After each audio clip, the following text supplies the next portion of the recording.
I wanted to give you a couple of minutes, Korinne, to tell us when you started to practice and how it is that you came to know that you had some special abilities. Okay, well, since I can remember, I had paralysis. So that's at least by 2 years old, I was experiencing sleep paralysis. And that led to astral travel, out of body experiences. And I could read the adults around me, and I was I was a child with a big personality. So I would say, hey, you're not feeling good today. What's wrong with you?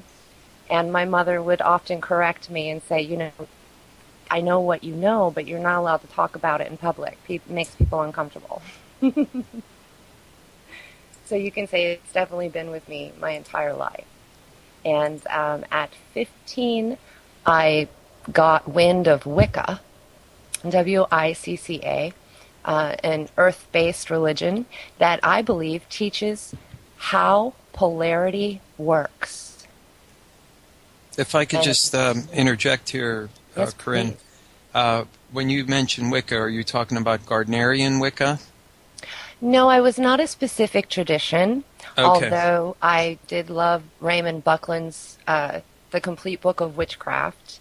It was a great introduction, but I saw it was a spiritual education I was going through, and I was very committed to saying I'm Wiccan, and at that time, it was very true, but now I just see I needed a religion or a set of instructions that would allow me to see the world through different eyes. Really, my eyes, my true eyes. Very good.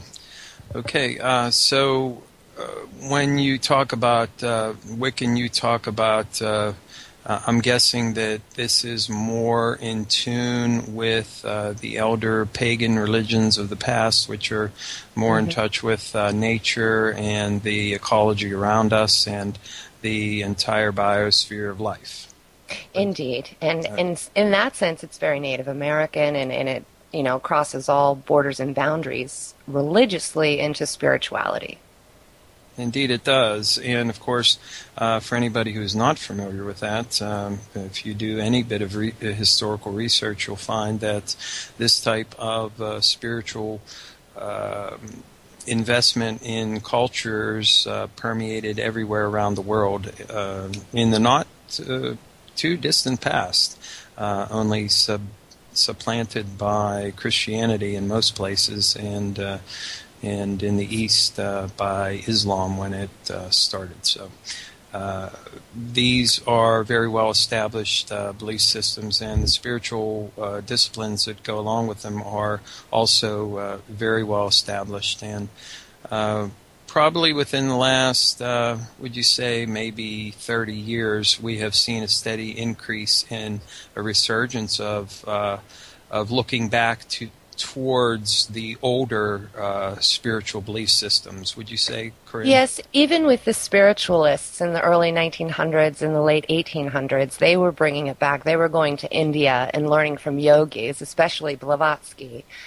And it's like, okay, well, now we're all Hindu and Buddhist, but we're calling it the occult.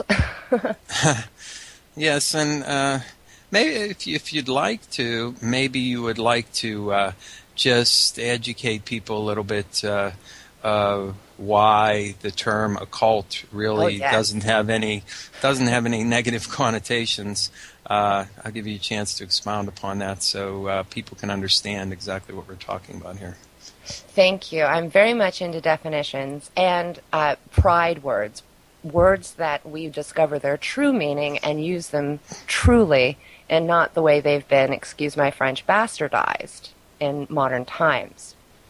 The occult, O-C-C-U-L-T, means simply, and I'll tell you, I went to the hospital last time I heard someone say this. They said, we're going to give you x-rays because you might have occult pneumonia. And I said, hidden pneumonia, really? So I was very surprised they used that term. But when you look up occult, you will get a lot of medical terms as well. It simply means hidden or unseen, mysterious.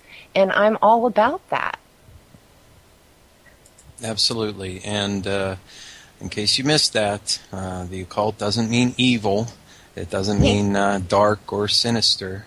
Although many things evil happen that are hidden and are occulted from our eyes, but the term itself is neutral.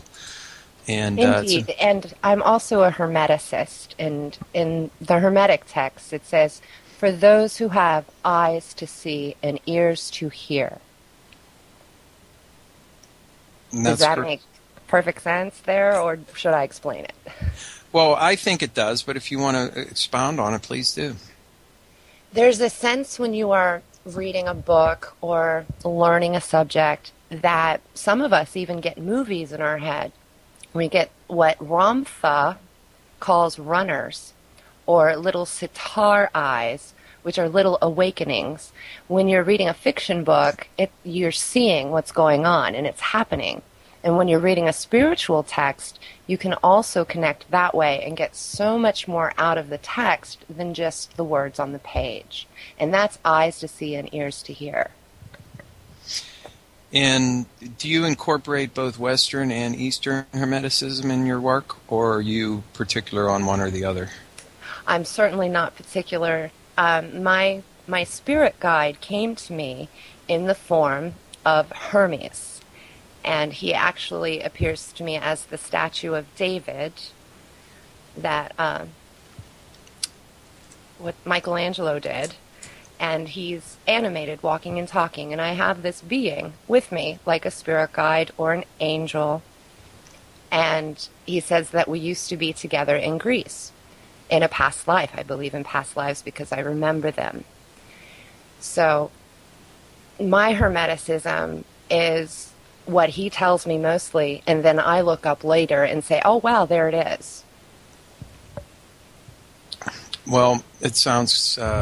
perhaps it might be syncretistic, and also one would expect that would be the case when it comes to Hermetic ideology, because these things have been filtered through cultures and languages and various other things over the years, so one would expect that there would be differences, but that at the root of it all there would probably be some basic kernel of foundational wisdom there to be found that have been brought down to us by the various books and scholars and others who have taken the time to do so. So, thanks. And that's why Wicca helped me, because it taught me about paradox and about polarity and about opposites. And when I got into Buddhism after that, with my guru, Sri Mamua Devi, her name was Maria Rose, I learned that there is a plane beyond polarity, a plane beyond the chessboard, where we live free, and consciously we can connect to that place and be in that place and human at the same time.